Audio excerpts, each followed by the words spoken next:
Sveiki kolegos, kągi ilgai nesimatėm, vis dėlto vasaros laikotarpį norisi mėgautis poilsiu, bet kaip matot, laiko visai veltui neleidau ir sveikinuosi su jumis iš naujos studijos.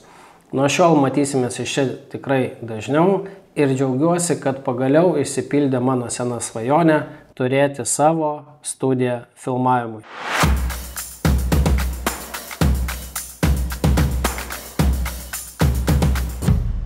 Prieš pereinant prie apžvalgos noriu visiems padėkoti, kad prenumeruojate mūsų YouTube kanalą ir nepatingite paspausti patiktuko ar parašyti komentaro po video. Taip padedate mums augti ir duodate suprasti YouTube algoritmams, kad šis turinys yra įdomus ir ko pasiekoje video pasiekia daugiau potencialių žiūrovų. Na, o dabar pereikime prie Pulsar Telos XL50 termovizoriaus apžvalgos. Kaip daugelis jau žinote, Pulsar Telos yra universali modulinė platforma, kurios pristatinėti, manau, tikriausiai nebereikia. Gamintojas jau turi išleidęs ne vieną modelį ant šios platformos, kurie dažniausiai skiriasi sensoriaus raiška ir lęšių dydžiais. Telos XL50 pagrindinis arkliukas yra HD sensorius, kurį jau galėjote matyti Merger XL žiūronuose. 1024 ant 768 12 mikronų pikselių raiškos sensorius turi mažesnį nei 40 NTD milikelvinų jautrumo šilumos skirtumams. Nekartą pastebėjau, kad ne visiems yra aišku, kas ta sensoriaus raiška, mikronai, milikelvinai, tai naudodamas progą dar kartą pasistengsiu paaiškinti. Taigi, sensoriaus raiška matuojama pikseliais. Šiuo atveju sensorius yra 1024 ant 768 pikselių, o kuo daugiau pikselių, tuo matomas vaizdas yra detalesnis. Mikronai arba kitaip mikrometrai nusako termovizoriaus sensoriaus pikselio dydį. Kuo pikselio dydis bus mažesnis, tuo matomas vaizdas bus detalesnis, bet galimai turės mažesnį jautrumą šilumai. NTD nusako sensoriaus jautrumą šilumai ir matuojamas milikelvinais. Štai pavyzdys, kaip skiriasi 25 ir 40 milikelvinų sensorių jautrumas šilumai.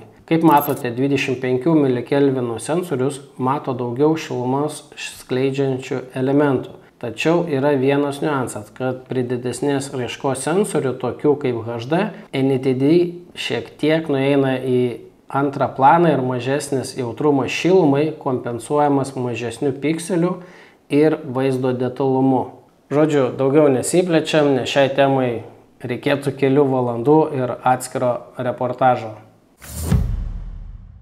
Taigi, Telos XL50 gali būti dviejų modelių, tai yra su tolimočiu ir be jo. Tas, kas sugalvos įsigyti be tolimočio, vėliau jį galės užsidėti už papildomą kainą. Žodžiu, viskas standartiškai, kaip ir su kitais Telos modeliais. O dabar pakalbėkime apie pliusus ir minusus. Kaip ir minėjau, prieš tai šis sensorius taip pat montuojamas į Merger XL termovizorinius žiūronus. Aš išbandžiau abudu prietaisus ir galiu pasakyti, kad vis dėlto stebimas vaizdas su abiem akim per žiūronus atrodo vis viena gražiau. Nes mūsų smegenys geriau suvokia matomą vaizdą abiem akim nei su viena, nors realiai žiūrim per tą patį sensorių. Nieko nepadarysi, čia jau, kaip sakoma, įsijungia mūsų vaizdo suvokimo biologiniai reikalai, tačiau bet kokiu atveju matomas paveiksliukas yra gražus. Iš minusų man nelabai patinka, kad yra 40 NTD jautrumas šilumai. Kažkaip norėtųsi kokių 25, bet greičiausiai dar teks palaukti, kol sensoriaus gamintojas ištobulins šią technologiją ir pristatys civilinėje rinkoje. Nors, kaip minėjau prieš tai, su didelės raiškos sensoriumi NTD kompensuojamas dėl matomo vaizdo detalumo. Siūlau pereiti prie video pavyzdžių. Šį kartą man pavyko užfiksuoti visai neblogų kadrų, o nuomonę, kaip visada, susidarysit patys. Tik primenu, kad matomas vaizdas realybėje yra gražesnis nei matysite dabar. Video kompresija vis dar griaužia vaizdo kokybę.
Štai taip atrodo naujasis Telos XL su HD sensoriumi. Manau, sutiksi, kad paveiksliukas tikrai yra gražus ir iš užfiksuotų kadrų, o būtent stirnino miške momento darau prielaidą, kad elnių ragai turėtų matytis dar geriau nei su kitais Telos modeliais. Ačiū, kad žiūrėjote šį video. Kaip visada, nepamirškite paspausti patinka po šio video. Jei turite klausimų ar pastebėjimų, lauksiu jų komentaruose. O jums gražių akimirkų medžioklėse ir iki pasimatymo kitą kartą.